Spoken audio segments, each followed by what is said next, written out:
je vais vous partager ça. Tellement, c'est triste, mais il faut que je vous partage. Il faut que je parle vraiment de ça. On vient de m'escroquer mon argent des loyers. L'argent que je comptais payer mon loyer.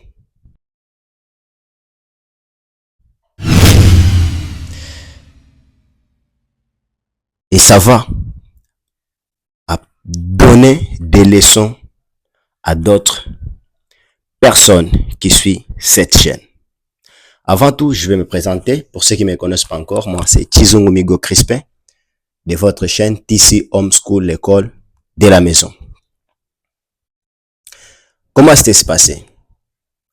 Alors, il faut que je vous raconte d'abord une histoire. Comment le diable tente vraiment les gens. Quand le diable veut te tenter, il attend toujours le bon moment. C'est comme les opportunités aussi. Il attend toujours les bons moments, les bons timings pour vous tenter. Hier, j'avais le problème d'une lampe. Ma lampe ne s'allumait pas. Alors, il fallait que je contacte mon bailleur pour lui demander d'appeler l'électricien afin de venir réparer ma lampe que j'ai acheté une autre pour le remplacer. Une fois je l'ai appelé, il m'a donné le numéro, j'ai appelé le technicien ou l'électricien, il était venir, la réparer et puis il est parti. Regardez maintenant comment l'histoire s'est passée. Le temps où j'ai contacté mon bailleur, j'ai ouvert maintenant la route. Le diable a dit que ça c'est le bon moment de frapper. Si c'était toi, j'espère, ça pourrait être chaud.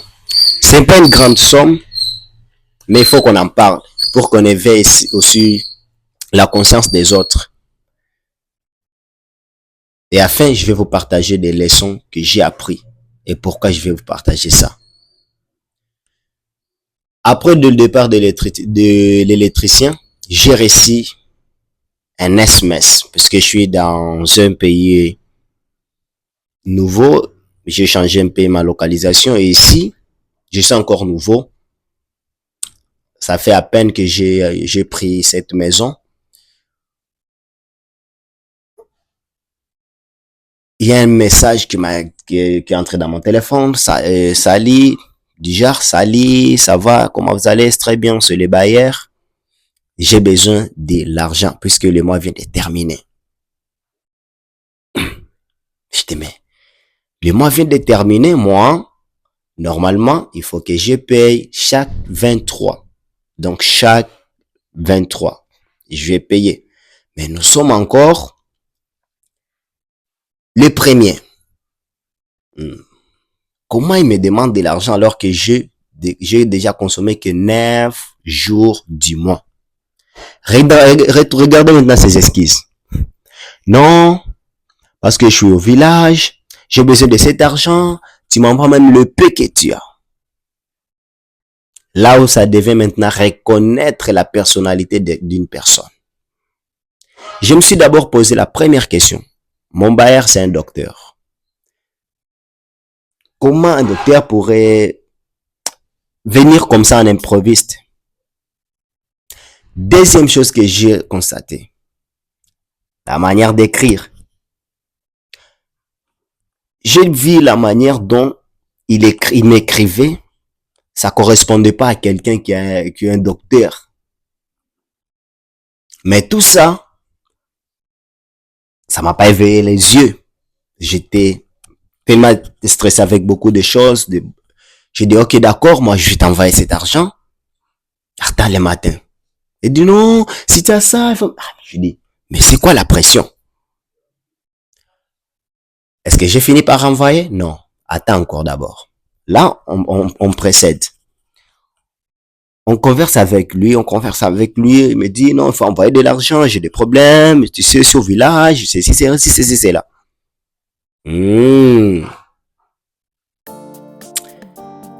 J'ai constaté encore la troisième chose. La pression. Et ça, je vais vous parler, même si tu es escroc, un arnaqueur qui suit cette chaîne. Essayez un peu de vous améliorer votre professionnalisme, votre stratégie. Parce qu'avec la pression, ça ne marche pas pour les gens qui se connaissent très bien. J'ai vu la pression, je dis ça. C'est la troisième soupçon que je dois d'abord analyser. Pourquoi j'analysais? C'est par la prudence.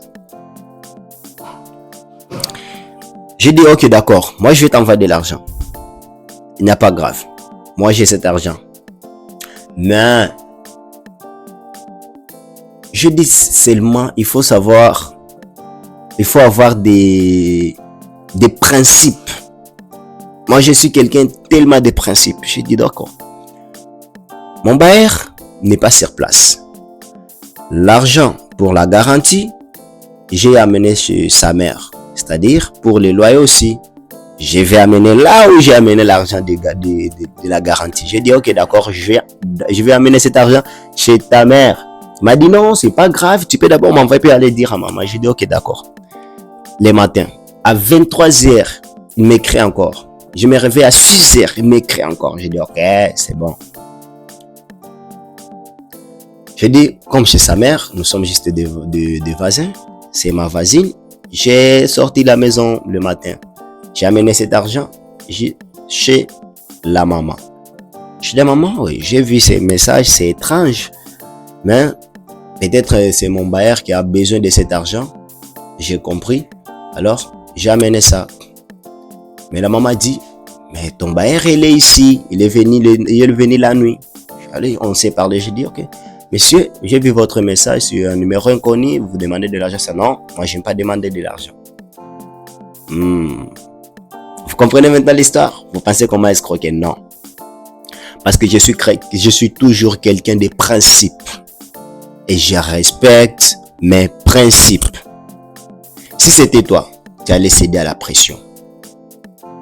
Et je vais te conseiller à chaque fois que tu veux faire une opération financière, une opération de l'argent, il faut avoir la traçabilité de l'argent.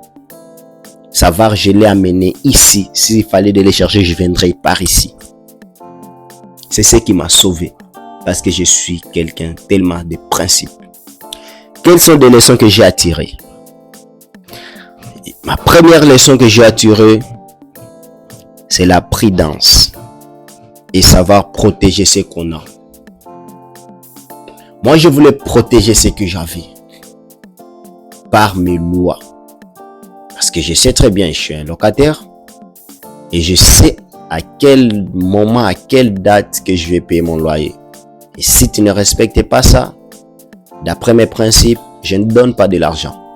Sauf si c'est une urgence et je vais faire en sorte que je le dépose au bon moment, au bon endroit, à une bonne personne. Je pense que ça pourrait vous arriver aussi dans votre pays. Partout où vous êtes, soyez prudents. Le temps que vous consacrez à chercher, à travailler dur, c'est le temps que les escrocs et les arnaqueurs travaillent aussi dur, développent des stratégies pour gagner ce que vous avez durement travaillé. Nous sommes dans un monde du corbeau et le renard. Lui, il a joué pour un renard, il me fait passer pour un corbeau, que vous êtes joli pour que je parle, afin que les pains tombent. Et que la pain tombe, moi aussi je suis pas un corbeau. Il était face à un autre renard sans le savoir. J'espère que tu as appris quelque chose. Et à la prochaine, je pense qu'on ne peut pas t'arnaquer sur ça. Là, je ne parle pas des messages que je reçois chaque jour, Freemason. Il faut s'aider avec nous, gagner de l'argent, payer l'abonnement. Je dis, ok, mais vous êtes Freemason, vous me demandez de s'abonner, de m'abonner pour me donner de l'argent. Mais l'argent là que vous comptez me donner, il fallait juste couper un petit somme pour payer l'abonnement. Et puis moi, j'intègre seulement les mouvements, non? Mais pourquoi ne fait pas ça? Faut avoir la tête et la prudence aussi. Savoir ce que tu fais et ce que tu vaux. On se revoit à la prochaine. C'était ça que je voulais vous partager aujourd'hui. Merci.